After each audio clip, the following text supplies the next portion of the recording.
I look so haggard. What's up, Mr. Reich? About to interview Ballyhoo. Hope you're going to hang out for a little bit. First one in the chat. Good to see you, my friend. Hope you're staying safe.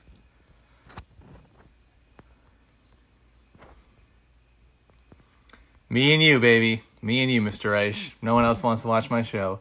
All my friends were glorious. Welcome to the chat. Doug Beaver, welcome to the chat. We're doing it inside today.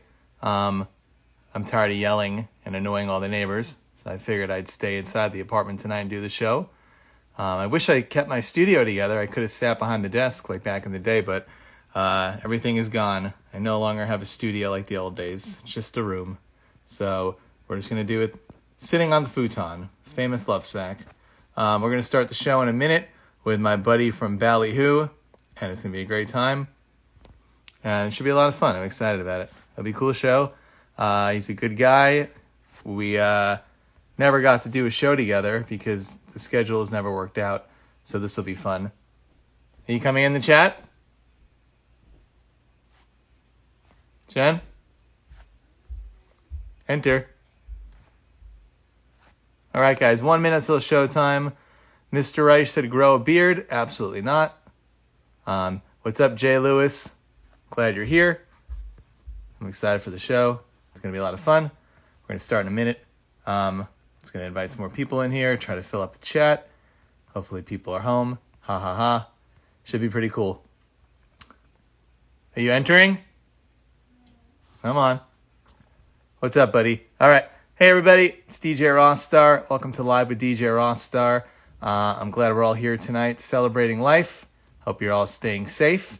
And let's get to the phone right now, or let's get to the internet chat right now with Howie from Ballyhoo. Here he comes. Waiting for Ballyhoo. Hello. What's up, man? What's going on, man? How you doing? I'm surprised you're not at the beach right now in Jacksonville. Yeah, right. That's open right now? You can go there, I think, right this very second and risk your life to catch some rays. You know, you got to get the sun rays. Although it's like, what, 10 o'clock by you? So I guess beach day is officially over today, huh? Yeah. I'm actually in Maryland anyway. You're where? I'm in Maryland. Oh, complete opposite of Florida. Are you not from Florida, or you are? No, I'm from Maryland. Weird. You've never lived in Florida at all. Never lived in Florida, but we go there all the time. I think you just look like you live in Florida, but not like you're a senior citizen, like, you know, like the young version of Florida. You look like you're always ready for like a spring break. Right. Yeah, for sure. Like look at your hat you're wearing. That's like Florida right there. Yeah, I know, right? It's just a Ballyhoo hat. Awesome. So you've lived in Maryland. Look at that. Who knew? Yep. Wow. You know, I started the show in Maryland when I was at American University back in the day. You did? Yes, I did. And right there at American University. Did the show, and then I moved here to Los Angeles. And I don't know, maybe 2002 to 2004. Did you have Ballyhoo or not? Not yet. Yeah, we started in '95 actually. Wow, you're old. I'm just kidding. No, I'm definitely old. How come we never met up back in the day when I was doing the show at college? I feel like I didn't know anything about you. We weren't doing a whole lot in like early 2000s. There was this really weird lull. It was like we weren't playing a bunch of shows, and like our bass player at the time was he had like a day job and like couldn't leave for anything. And well, that's not fun. Yeah, it's just when everyone in the band isn't like focused on the same thing, it's like not a good situation, you know? I had a bunch of cool artists though when I was out there in DC. You had a good scene. I don't know what it's like now, but back in my early 2000s, Over It, they came on my show. Went on to be Runner, and then All Time Low. Alex's mom drove him and Jack to my studio when they were in 10th grade to do an interview with me. Pretty funny, huh? Nice. Yeah. I think Alex still lives around here. That's great. So welcome to the show. I started doing this again a couple of weeks ago, and I thought of you, and then I forgot for a second. And then Jay Lewis, who's a mutual friend of ours, he reminded me, and I said, you know what? Every time you were in LA, you tried to touch base with me to do an interview, and I'm that annoying guy who doesn't believe in podcasting, so I never wanted to like just meet up and record something because I love the live factor of the show. So I said, okay, you know what? This is the future. We can finally talk, and you don't have to come over. So here we are. This is great. Man, technology. What a time to be alive. I know you do a lot of live broadcasts. I feel like you're really active right now, especially, but I haven't watched a bunch of them. So can you just give me a quick runaround of what room you're sitting in? It looks really cool. This is my studio in my basement. Yeah, I just you can take a look. I just got these trees here. There's the Maryland flag, and I got the SM7B, a little fridge that I never use, and then the iMac and the KRKs, and I got my Focusrites and the Kemper, and it's pretty much all I need, man.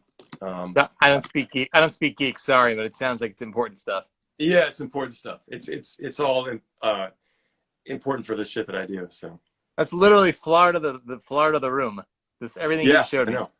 Yeah, I just Wow. don't have like an 80-year-old man sitting in here. I mean, I don't know how you would design like a Maryland room. What are some Maryland things that you would need to put in a room to make someone think they're in Maryland?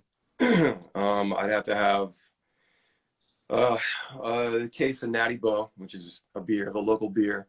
Okay.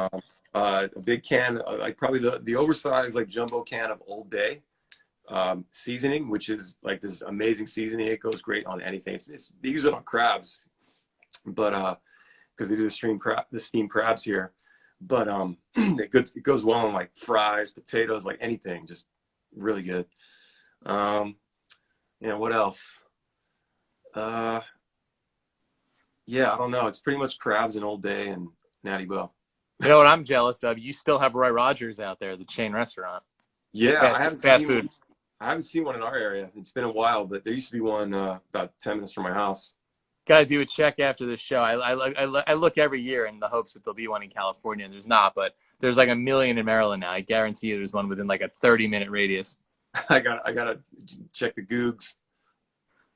So I know you do these a lot. I know you do your own chat, you play live, but I don't know, something about talking to another person one-on-one. I feel like this is interesting. At least to me, I like doing this. That's why I've done it for 17 years, Yeah, you've been at it a while, man. 18 years. I took a 3-year hiatus, but now I'm back. So I'd say 18 years almost in a row, though. Right on. Yeah, Talking. it's definitely fun, like kind of getting to pick people's brains, and I like to get in. I like to have people on my show, and just kind of talk about. I talk to a lot of artists, like other bands, and Yeah. And it's all different levels. I have friends in like some of the bigger bands in our genre, and some of the bands that are not doing as big of things as my band is, but it runs the gamut, and it's everybody has like the same story, it's like the fundamentals of just like trying to get out and do something, and everyone's sleeping on floors when they start out, and everybody's not making any money, and sleeping in the van, and not eating right and drinking too much and all that stuff. It's just all the same stories, and everybody pops in different ways. Some people get discovered because they had a hookup at a radio station, and their buddy had one of their songs played, and that got them on the radio, and then Yep. it's really cool to hear these stories. That's why I think since I don't know, I wouldn't say this is like a limited run for me. I'm not sure after quarantine if I would keep doing it, but for now, since it's relatively new, I'm asking people like you who I have like some sort of relationship with, so I know it'll be like a nice conversation. So I talked to like Nick from Bayside, who's a friend of mine, and tomorrow Dan from Zebrahead is on, and I'm just ready to laugh for 60 minutes tomorrow with Dan. So that's why I picked you, because I know you're good at talking. From my show, I did like over 1,000 interviews, and I did have some artists that didn't really have much to say, and it was kind of hard to pull off an hour-long interview, and every answer was just, yes, no, MySpace, tour, internet.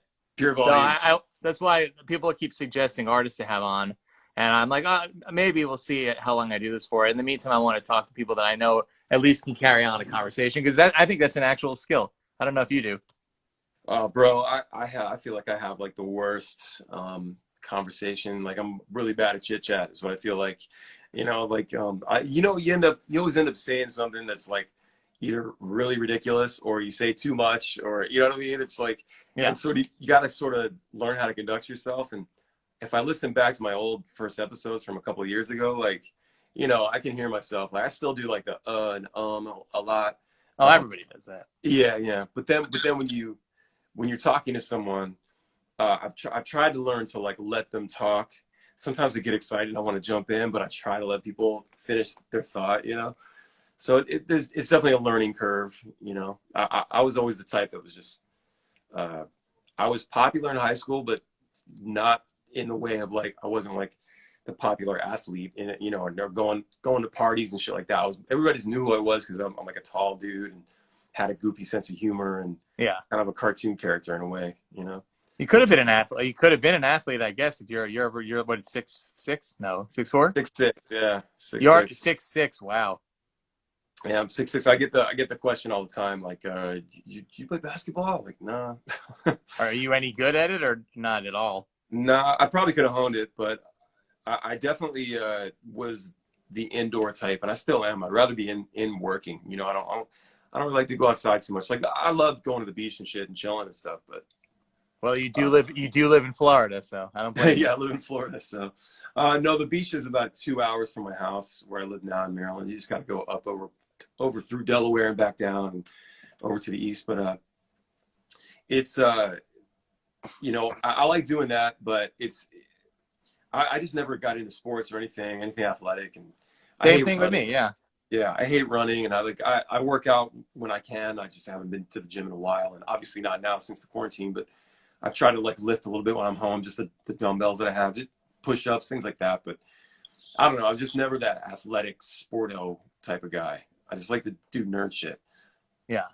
And that's like me. I love music, but I'm not really great at playing an instrument. I can kind of play it, but that's why I wanted to interview musicians because I wanted to be involved somehow, you know? Right. Yeah. No, that's cool, man. It's fun to see the different types of the different types of career can be developed around the music. You don't have to be in the band. You can be doing. There's plenty of other things. As a matter of fact, you can make way more money than being in the band. It's Yeah, you mentioned this as being a career. That would mean making money, but I got what you meant. right. And now everything takes time, but the when we hire like crew guys and stuff, for example, or Yeah. managers and agents and things like that, they all make way more money than the band does. Like not the band as a whole, because the band brings in all the business, right? But then Yeah. it starts getting divvied up, on the percentages and shit. And then it's like take home per week for each guy is like less than what everybody else is making. Everybody that works for the band makes more money. I mean, maybe they should though. If you think about it, they might be working a little bit harder. They're working pretty hard, but I say that it's an interesting argument because when you're the guy that's like creating the music and being the driving force of it all, it's like that's where the money comes from in the first place. And it's like doing the things like doing the morning radio shows and the morning TV shows. Look at that puppy dog. That's a cat. Look at that puppy. That's a cat. Oh, it's a kitty cat. He's just 20 pounds. Oh wow, yeah, from back here, look at that dog. Holy shit. May as well be. He's that big. Yeah, no, I've always had fat cats. But yeah, it's interesting to think about that. The management does work hard, and like tour manager works really hard, absolutely on the road. But everybody gets paid what they get paid, and we don't complain about it. It's all good. How tall are the other guys in Ballyhoo? Do you know their exact heights compared to yours? I'm sure you've done this like for years and years when people ask you, right? Yeah, I know. I think I know my brother's 6'5". He's the drummer. And then the other guys are probably 5'7", 5'8", maybe. That's kind of short for a guy. I think you're just assuming because you're like extra tall that they're 5'8". They're probably like 6'2". Maybe they're 5'10". They're not 6'2", that's for sure. Like everybody in the chat room right now, if you're a male, let us know how tall you are. Let's get like the average height of these guys in the chat. Yeah. Please let me know because I'm having an awful time with this. Some of your fans are I think they're kind of confused my interview style. We're just having a conversation. I mean, I feel like they already know everything about Ballyhoo. We're just shooting the breeze. That's what I do here, you know. I haven't even looked at the damn chat. Well, I read these are your people, so they're just like, what kind of interviews is? What the heck are they talking about? This is what I do. We just go with the flow, and the conversation can go absolutely anywhere. Oh, right on. Okay, nice. Yeah, Shane's 5'11", Doug's 5'11", Obi-Wan is 6'2". The Silent Criminal is 6 on the dot. Julia said my husband's 6'5". M. Mamale is 5'7". Oh, I didn't mean to offend you, man. I'm not saying that you're short. I think That's like face. that's Billy Joe's height, and he's amazing. So 5'7" is a good height. That's true. Danny Thomas is 5'11", and Lindsay is 5'9". All right, Lindsay, are you as tall as Scott or Nick? Because I know who you are, and you've hung out with us by the merch table, and that would help me out.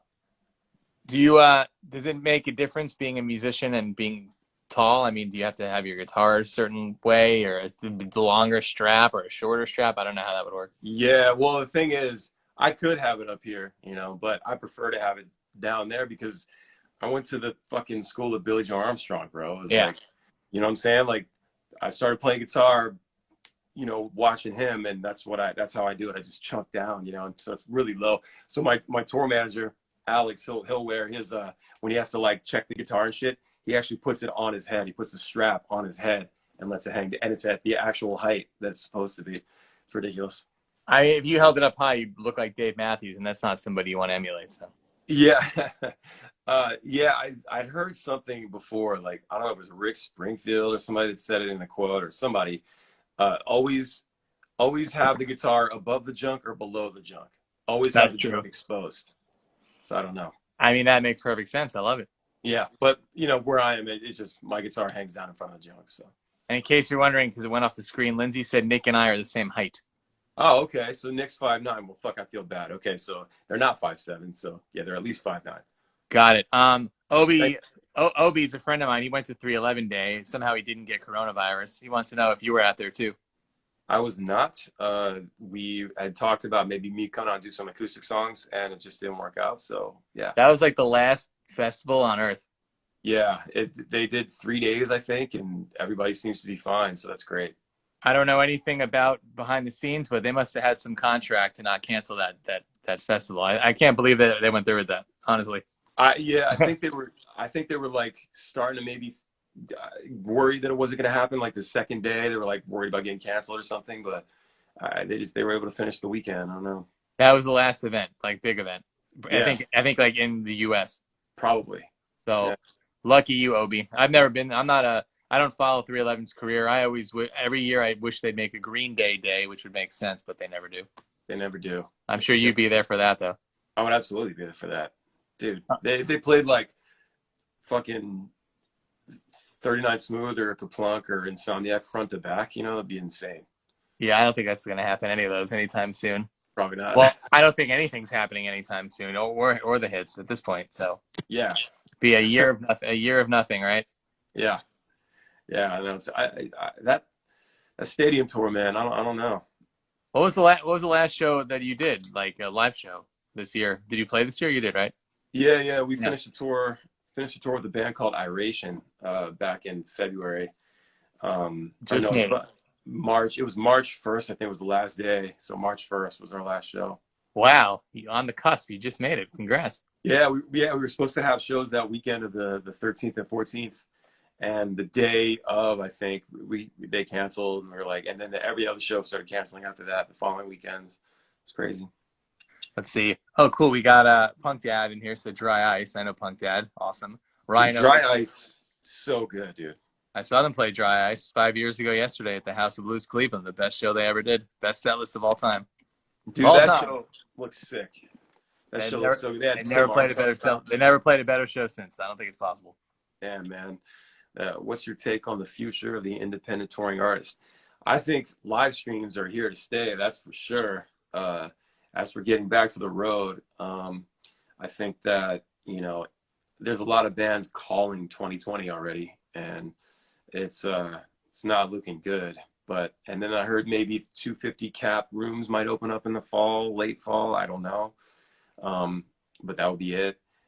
So, it's going to be different experiences. You might be seeing your favorite band in a small ass theater, small club, Do you still do that? Like, what's the last small show you played that you can remember? Yeah. Like we're not like one of those bands that fills amphitheaters or anything like that. Like we still play the club shows and bars and shit, and Oh, okay. we'll play like the nice theaters too and stuff. But typically, like anything over like a 500 cap is like a waste, you know, for us. It needs to be packed out, and you know. But we we'll go out. We'll tour with like bigger bands, like this band Revolution, the big band in our did last summer. We did with them some amphitheater stuff, and Iration does really well, and playing about a lot of big nice theaters with them, and obviously Real Big Fish and Less Than Jake and bands like that always crush. And Oh man, that's cool. And Obi, who I know was watching, he was telling me about all these bands you mentioned. You have like your own little scene, which is great. You at least you have bands to tour, then it makes sense, you know? yeah, it's like it's crazy, man, because the scene that we're in, it's basically I think it's come to be known as the American reggae scene, and which is like the big umbrella, and then you've got, because it started out as like reggae rock was like kind of where it was, and then the roots stuff started coming in and dub and all that, and now it's like American reggae, and you have all these different facets, just like with rock, you know, there's different types of rock, there's different types of alternative, you know. Um, But and you weren't doing that in '95 though. You were probably doing MXPX back then, right? Yeah, we were, you know, we were like we might as well have been a Green Day cover band back then, and like, you know, all the songs sound like that. And when I heard Goldfinger Here in Your Bedroom, Uh-huh. that's when I was like, what is this? Like they're mixing ska and reggae and punk, and it was so melodic, and like Feldman's just got such a great sense of melody, and fell in love. So I started mixing with that, and then Sublime came, and it was just like this whole thing kind of just focused it there.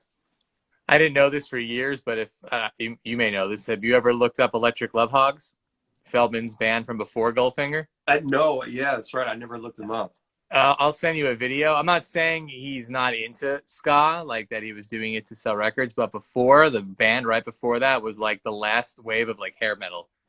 Oh yeah, I And believe that. it sounds like that. It's really strange. And he has long hair. And Kelly, who was in Goldfinger's in the band with him, the Electric Love Hogs. So he went from that to Goldfinger like the next year. Is kind of strange. But people change and evolve. And it's fine. For sure. I mean, I think that guy's got an appreciation for lots of different types of music. Like when George Michael died, he put up a picture of himself basically looking like George Michael, like had this style like in like high school or something like that. Like that's how he looked. Yeah. And he was just a huge fan, you know. So I got a feeling he's just all over the place musically, you know. I'm going to lay like this now near the window. It looks like I'm talking to my high school crush. Right? That's the way I can't see your feet sticking up in the back, though. That's the only thing. Yeah. Well, I was doing this on the staircase the last 2 weeks, but I don't know. People were walking by and mad at me for not wearing a mask. And my neighbor was down the steps exercising, and you could hear him going, ah, in the video. It was amazing. Let's see. All right, so now you guys, it's 7:20, so feel free to start sending actual questions, and I'll start reading them more frequently. And, you know, I'm not ignoring you guys. I'm having fun so far. Tomorrow, I hope if you're free, you come back, because Dan from Zebrahead is going to be on here. And I'm not saying that you're not fun, Howie, and I'm not fun, but I think he might be one of the top 3 funniest people I've ever met. Dan Dude, Palmer. I applaud that. I'm like envious of the guys that can just pull jokes out of their butt, you know. Chris from Less Than Jake is a guy like that. He was okay. He seemed a little nervous when we did our show last week. He wasn't like Really? as funny as normal. But one of the last shows I did in my studio in Hollywood before it shut down, Dan came over with Ali from Zebrahead, and I couldn't even get a word out. I was just crying for 60 minutes straight. My friend Doug Beaver said, "Who are the other two?" Doug, you're one of the other two, so you should be flattered as well. My friend Doug is also one of the funniest people I know. I think I'm funny sometimes. I'm good with puns, but these people are like on it every second. I wish I could be like that. Yeah, those guys that are quick-witted like that is just so cool. It takes me like a minute to think of something, you know? Yeah, that's why podcasting is good, because you can just like redo it until you get a funny joke. But this is just live, so if we're not funny, too bad. Yeah, that's great. Let's see. Julia says, Howie, if you weren't in Ballyhoo, what would you be doing today? Your mic is covered up, I think. Oh, Howie, if you weren't in Ballyhoo, what do you think you'd be doing today? I'd be doing something in the arts for sure, like filmmaking or some kind of something like that. Yeah. Something artistic. You wouldn't be an electrician or a surgeon, nothing like that. No, I like making things. You know, I like creating. You know, whether it's music or movies or whatever. I just like doing all that stuff. Let's see. D. Tobin says Howie was invited by Feldman to sing in his place once and turned it down because Ballyhoo was touring. That's true? That is very true. To sing what? Like to do a demo or to sing on a track? Or No, he wanted me to join the band for at least a show. Oh my God. And I didn't know if it was like a permanent thing or what, but he needed someone to cover the guitar and some vocals because he was having some surgery with his jaw or something at the time. And he needed someone to help out, and he hit me up because we'd done a song with him a while back before that, and I was like, yeah, I was like about to do it, and then I realized we had our own tour starting that weekend, and I felt terrible at the time, like leaving the tour, like ditching the tour for that weekend, and the bands that we were bringing on the tour with us, I don't want to leave them hanging, you know, and like I just felt bad, and so I had to tell him no, and like I fucking wish I would have said yes. It would have been a great experience. It was in Hawaii too. It was like a show in Hawaii. I was with you, man. Yeah, I know. It's lame. Wow. Let's see. Let me scroll back up here. Is that the guy from That Thing You Do? Is he talking about me or you? It's a squiggle bum. Oh, I don't know. They did a reunion today on YouTube, but that's not me or you. Oh, was that with Taylor? That's with the whole cast. Yeah, the Taylor Morden was talking about that. He's the guy that did the music guy in the '90s thing and the last Blockbuster. Oh yeah. I guess they did a whole reunion today on YouTube for the 24th anniversary of the movie. That's awesome, man. I love that movie, dude. Olivia says, how hard was it to learn to play the electric guitar? At first it seemed really hard, you know, because I think I was 14 when I started playing, and you know, it was one of those things I was really excited about. I was excited to do it, so I just kept at it. It wasn't like, fuck this, I'm done. I just wanted to play guitar, so I did it every day of my life for at least a year before I felt like, all right, I can play. You know, I can play chords and shit. I mean, I was already writing songs and shit, but yeah. What was the first song you played? Like Armitage Shanks or 86 or Tightwad Hill when you got the electric? No, I would have been probably. I think the first Green Day song I did was probably When I Come Around. Yeah, it's just one of those riffs. It's just like it's easy, and like it was, you know, everyone knew it, and you felt cool if you could play it for your friends. You know, it's great because it's also what's called Glycerine, and it's also Good by Better Than Ezra, and a couple other songs. There's different speeds. It is so many songs. I love it. Don't stop believing. Let's see. Down for Barrels said, Howie, when is the last time you guys played Attic from your very first album? Oh my God. Probably 1999, 2000 maybe. Now you get songs stuck in your head just randomly. Do you ever get like your own songs stuck in your head, or would that be weird? I was thinking about that today. I get them stuck in my head. I do. Really? Yeah, I do. That's when you know you wrote a good one. Yeah, it's interesting. It's funny, but I like to listen. I listen to Ballyhoo. You know what? I think I'm proud of it. You know, and I can't listen to like our first 3 records. It's kind of hard for me to listen to those just because quality and the way that we played and sang. We just record so much better these days. But like, I'm proud, and I like to hear what we did. You know, and it's also for like reference, you know, so I'll listen, I'll be like, okay, I'm gonna make sure to do something like that next time, or make sure I don't do that next time. You know, it's just like watching it's like when the football players watch the reel after the game, you know, they see what they messed up on, they adjust, you know, stuff like that. How many albums do you have now? 3 of them you don't even like? Yeah, we got 7 records, working on number 8, couple EPs, bunch of singles, you know. What's like the rarest thing on Discogs that a collector would need to get? Oh man, we have, oh my God, probably, man, yeah. I mean, our first record, we only pressed 1,000, and so those aren't in existence. Not even on Discogs. It might be. Yeah. I don't know. Yeah, I guess we'll find out. You got to check. That's where I found my Look for Love. I waited for like 3 years, and finally someone put it up there. Is that actually up? That's crazy. Yeah, I got it. I bought it for an undisclosed amount. I got that, and I got the Boo on vinyl. Those are my 2 rarest things I own. That's the family band, right? Yep, the two rarest things in existence. I have them both. That's amazing. I have a 45 of Let's see it. uh of what is it? Huh? Oh, Slappy?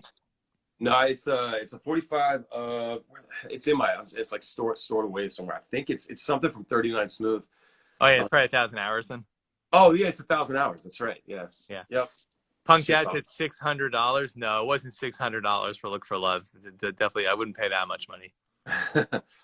How It much didn't. would It you didn't pay? even. It didn't even have a cover. It just had the records, so it was like not as valuable as having the cover. But I wasn't gonna like not buy it because I would never see it again. Right, right. It just has like the cover where it says "Look for Love." It's just the record, but whatever. It's still cool. For Um, Louis Styles says, if you could pick any artist to collaborate, who would it be? I mean, I definitely would like to do some writing with Billy Joe Armstrong. I think we'd turn out some rad tunes. Dave Grohl as well. I feel like Dave Grohl would bring out some really soulful shit in me. You know? Soulful from Dave Grohl, not just yelling and then slow and then yelling and then slow and then yelling and then yelling. Yeah, yeah, yeah. That's the formula. I think there's a different approach. There's a different approach with him. And Billy's obviously sings from his heart as well. But there are two different styles. I was never into Foo Fighters. Nothing against them. I just never got it. But all my friends growing up got it. Middle school and high school, they all. I had my one friend got a Foo Fighters tattoo when he was like 15. I don't know how he even got it. We went to New York City and they gave it to him. The FF on his arm. They were the old school Foo Fighter fans. They made me go see them when The Color and the Shape came out at like HMV Records in Manhattan. They played like in the store. I was like, I'll go. That was like my only time ever seeing them. Old school. Nice, man. Yeah, I never saw them back then. I finally saw them in like 2012 at the Bamboozle in New Jersey. Oh yeah, they played Uh, Bamboozle. yeah, Wow. they did the Bamboozle because we played too. We played in not on the same stage, but in another room, and so they played that night. It was like them and My Chemical Romance, and I think it was one of My Chem's last shows or something like that at the time. That was, yeah. Yeah, and that night, Foo Fighters were performing on SNL, so they had a helicopter come pick them up and fly them to New York City from the stage. So Pretty weird. wild. Yeah. Um, I did a few Bamboozles. That was the good thing about going to college in Maryland. You could just drive to Skate and Surf in New Jersey, and then later Bamboozle it was called, and it was all right there. Yep. Yep. Yeah, we did Skate and Surf as well. I think it went back to that. It must have. I didn't know it was Skate and Surf before that, but it became Skate and Surf after that. So maybe they went back to the old brand or something. Yeah, well, it was Skate and Surf, and Bamboozle existed, but it was like a hip hop festival, and then they sold the rights, and it became Skate and Surf, and then they brought it back to be old school. Like now we're Skate and Surf for 1 year only, and then they turned it back again. Because Gotcha. for the original Bamboozle was like, yeah, it was just like hip hop. It was like Black Eyed Peas and that kind of stuff, Nice. which Well, also did Warp Tour, ironically. I was about to ask you how many Warped Tours you go to? I don't remember. I believe the first one was 98 with like Blink, Less Than Jake. And then we went to 99. We missed Eminem. He was the first one on in Asbury. He was the first one on of the day, and we got there right when he was finishing. So that was kind of funny. We could have said we saw him then, but we didn't. Saw Black Eyed Peas before Fergie. That's kind of fun. Warped Tour was so cool back then. We saw Jurassic 5. They played before Green Day came on in New Jersey. And people were like booing them, like racist people. So Trey Cool came out and played drums on one of the songs to get like everybody into it. So that was Oh, kind that's of so cool. sick. That's so Yeah, sick. Those guys are awesome. Yeah, Jurassic 5's dope, dude. that's what I used to do. Is living in New York, I used to go to like New Jersey, Warped Tour, Pennsylvania, sometimes New York, and just do that area. You probably did that yourself with DC, Virginia, Maryland, huh? Yeah, actually, what's funny is I never went to any Warped Tours before the ones we played. Like, Wow. I wanted to, it just never worked out. And then by the time like it was, I was really gonna try to go, and so we were on tour forever. You know what I mean? Like we just never did any. We miss shows all the time. Because we're always on the road. It's like it's crazy.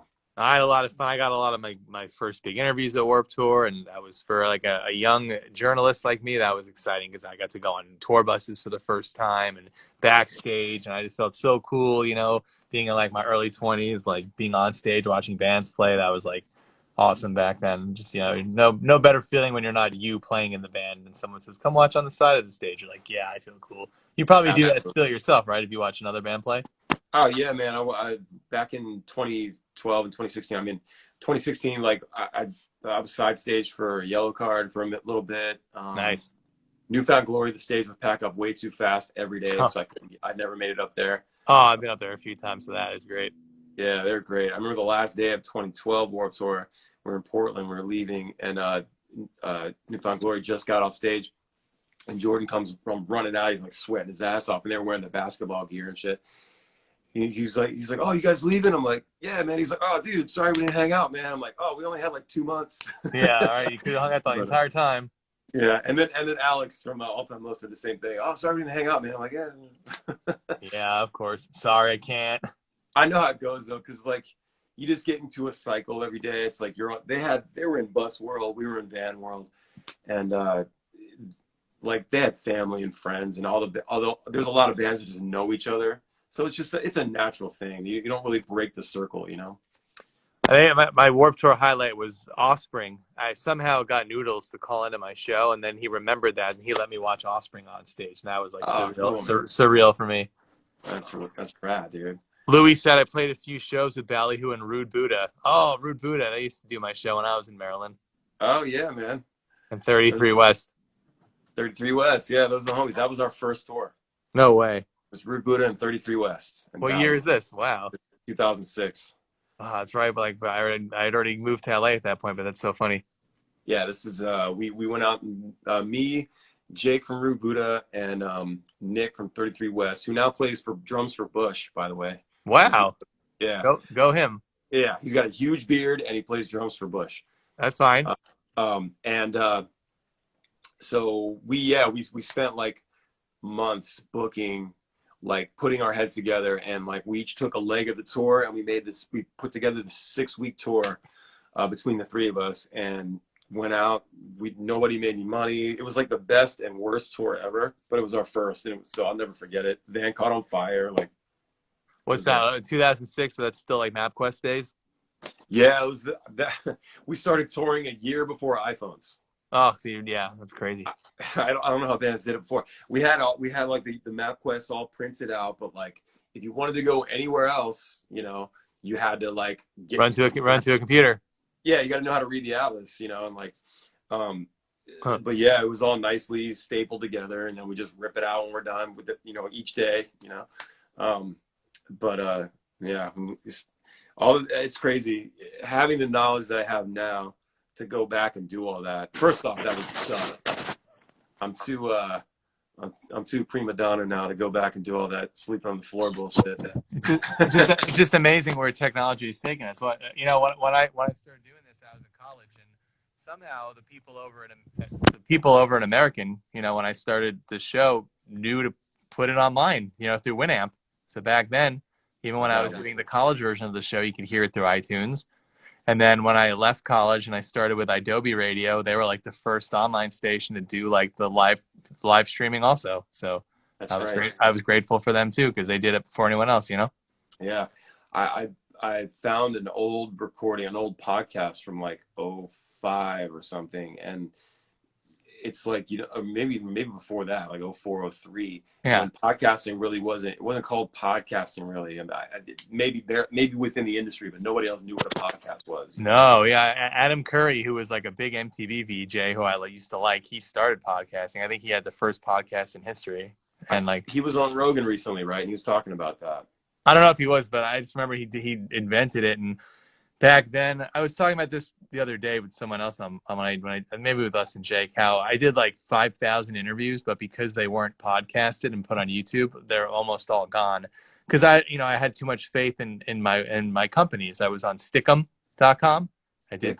Stickum was like the video site. That was the place to be if you were like into that kind of scene. STICKAM. So I did like 6 years of shows on Stickum with all videos, and then Ustream and Buzznet, where I also worked. And once all those sites closed, every video was gone forever. So if you look on YouTube, you can find like some of my big ones, like Katy Perry when she came over, and All Time Low in my apartment, and like Juliette Lewis and Frankie Muniz. And there's a lot of good ones from my apartment, but there's like thousands that I will never see again, and neither will anyone else, you know. So it's just sad. I wish I would have had more faith in YouTube and podcasting, and just even if I did the live show, just like put them on there also. I just never thought to do it. I was like, oh, they're all archived on this site. They'll never go away. And then one day they all went away.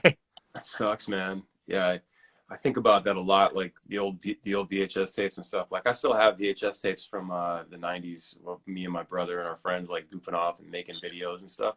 And I just imagine what it would be like if we had YouTube when we were 15. You know? Oh, Just well, like, that defeats the fun, though. I mean, I think it was more fun. We used to go from Long Island to New York City. It was a whole adventure on a Saturday just to go to those record stores and find like the Green Day, the bootlegs on CD or the yeah, VHS tapes, and like you pay $25 and we had to wait all day to get home to watch it, some live show. It was so cool. yeah. Oh man, we used to go. That was one of the things when the CD store was in existence. We would look for the CDs, but then we would look for the single or the import. And the single usually had like a B-side on it and maybe some Yep.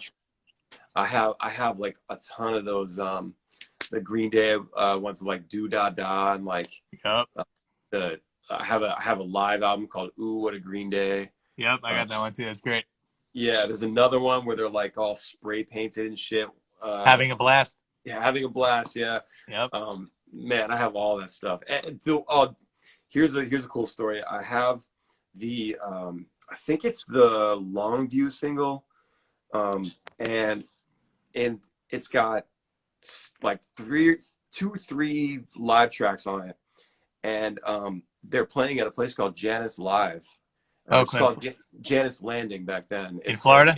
It's St. Pete. Yeah. And it's spelled wrong too. It's Januff with an F at the end, in the notes.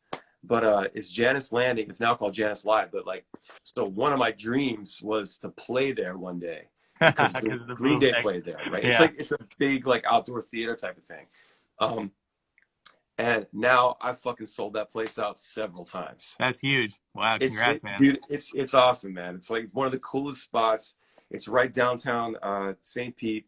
It's outdoors. It's got like a big tree outside with like lights on it, and it's in this kind of like your tree behind you. yeah, much like that.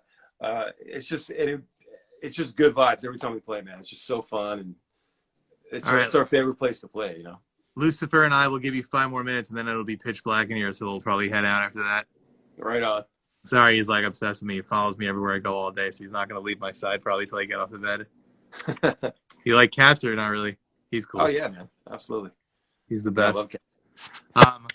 Are there like Ballyhoo bootlegs out there, or people don't do that anymore? Like live shows. But I guess they're all on YouTube, huh? There's a bunch of stuff on YouTube, and like I know there's some people have some recordings, and some people usually they send them to me, like there's a live recording of us at 311's Powwow back in like 2010, which is like the big festival they threw back then. It doesn't sound very good, but someone should do that. Yeah, someone watching, you should make like a Ballyhoo like CD bootleg, like back in the day, like make a fake cover called something Ballyhoo-esque, and then like make like some funny artwork, and then let's get that like in circulation. Let's do it. I'm all about it. Bring the bootlegs back. That was like the most fun time of my life finding those things. Then they were all on YouTube, and it's no fun to look up something and find it in 2 seconds. Yeah. There's not much exploration. There's not much mystery in it. Wow. Like, oh, there it is. But it is cool. It is at the same time. It's cool that you could just call up like the Dookie demos, like that. Or go and like find like old videos of like home video footage of like some of your favorite bands playing at parties and shit. Like I love that stuff. Awesome, man. Just looking at the chat before we head out. Did you say you're done with the 8th record, or you're working on it, or? Working on it. Yeah, working on it. It's now we've been working on it since like last February at least, but now you got time. We're taking our time, and we're gonna like re-release. We're gonna re-record and release old songs, and we're just having a lot of fun right now, throwing ideas, reimagining. Yeah, some reimaginings. We feel like songs we feel like we can pull off a lot better these days, and it also, those types of things really help the catalog. If there's any artists watching, doing things like that, like there's bands that are actually taking, instead of putting out a greatest hits record of just like the same old bullshit, it's like take those best songs and re-record them and either do them better or do them in a different style or something, Yep. and release it that way. And it's just so much more fun for the audience, I think.